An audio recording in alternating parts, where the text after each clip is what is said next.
সম্মানিত বন্ধুগণ, সাধারণ জীবনা দুর্নীতি আমরা করবো না, দাদা আমরা নিচে দেব না, দুর্নীতি আমরা সহ্য করবো না। এই বাংলা আমি আজকে জামাতের আমির হিসাবে এখানে কথা বলতে আসিনি। আমি এসেছি বাংলাদেশের 18 কোটি মানুষের একজন হয়ে কথা বলতে। আমি শিশুদের বন্ধু, আমি যুবকদের ভাই, আমি বয়স্কদের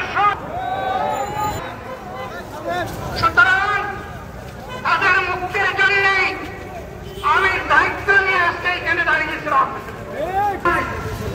বাংলাদেশের নির্দিষ্ট কোন শ্রেণীর মুক্তির জন্য আমাদের এই লড়াই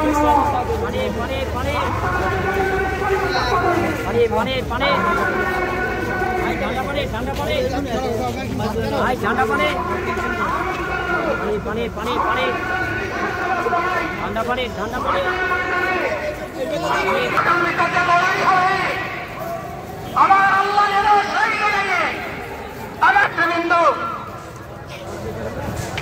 2006 সালের 28 অক্টোবর থেকে শুরু করে পল্টন গণহত্যা, শাপলা গণহত্যা, সারা দেশের গণহত্যা, পিলখানার গণহত্যা, 24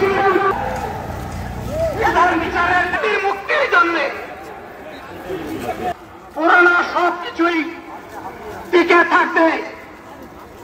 তাহলে কেন তারা জীবন দিয়েছিল? যারা ওই বস্তাপটা ব্যবস্থাপনায় বাংলাদেশকে আবার করতে চান,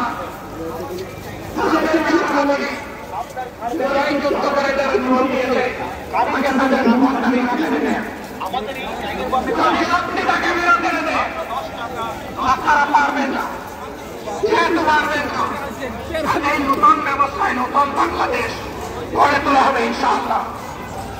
শিশু, কিশোর, যুবক, মা, বোন, শ্রমিক, ছাত্র, জনতা, ব্যবসায়ী সবাইকে যেই দেশ, যেই সংবিধান, যেই রাষ্ট্র নিরাপত্তা দিতে পারবে, সেই নতুন বাংলাদেশ আমরা গড়ে তুলতে চাই।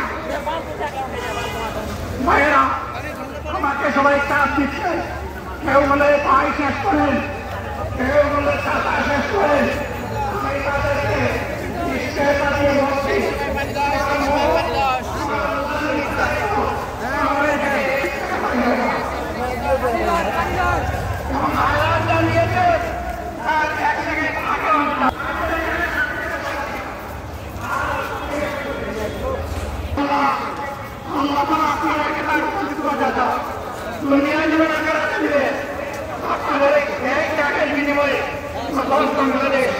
আমরা পেয়ে যাব।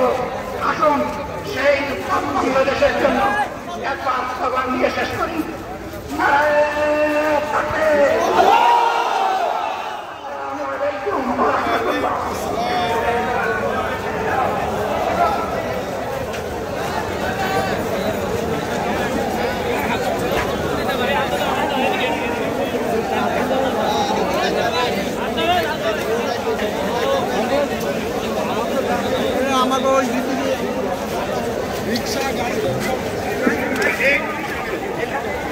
সংগ্রামী দেশবাসী, সবাই আপনারা মহান আল্লাহর কাছে শুকরিয়া আদায় করুন। আলহামদুলিল্লাহ, আমাদের প্রিয় বীর জামাত মহান আল্লাহর রহমতে তিনি সুস্থ হয়ে আমাদের মাঝে তার সমাপনী গেছেন। আলহামদুলিল্লাহ, হয়তো প্রচন্ড গরমে অনেকেই যেমন অসুস্থ হয়েছেন, আমাদের আমির জামাত সাময়িক অসুস্থ হয়েছিলেন। মহান আল্লাহ তাআলা তাদের সমাপ্তি ঘোষণা করার তৌফিক দান করেছেন। সবাই আপনারা নিরাপদে দলে দলে যেভাবে এসেছেন, নির্দেশনা অনুযায়ী আপনারা আল্লাহর নামে ধীরে ধীরে ফিরে যাবেন। যেখানে যানবাহন আছে সকলকে আমির জামাতের পক্ষ থেকে মঞ্চে রাজধানীতে উপস্থিত জাতীয় নেতৃবৃন্দ যারা এসে আমাদের প্রতি সংহতি জানিয়েছেন, দেশ এবং পৃথিবী থেকে যারা শুনেছেন, দোয়া করেছেন, আমি শহীদ পরিবারের জুলাই যোদ্ধা যারা এখানে সংহতি প্রকাশ করেছেন, সকলের কাছে সাংবাদিক বন্ধু সহ প্রশাসন, পুলিশ, সরকারের সকল এজেন্সিকে আমি আন্তরিকভাবে কৃতজ্ঞতা ধন্যবাদ জানিয়ে আমি জামাতের পক্ষ থেকে এই জনসমুদ্রকে ধন্যবাদ জানিয়ে সবার সমাপ্তি ঘোষণা করছি। আমরা তাকবীর দিতে দিতে আল্লাহর নামে আমরা গন্তব্যে ফিরে যাব। বাইরে গিয়ে আমরা ইনশাআল্লাহ আসরের সালাত আদায় করব।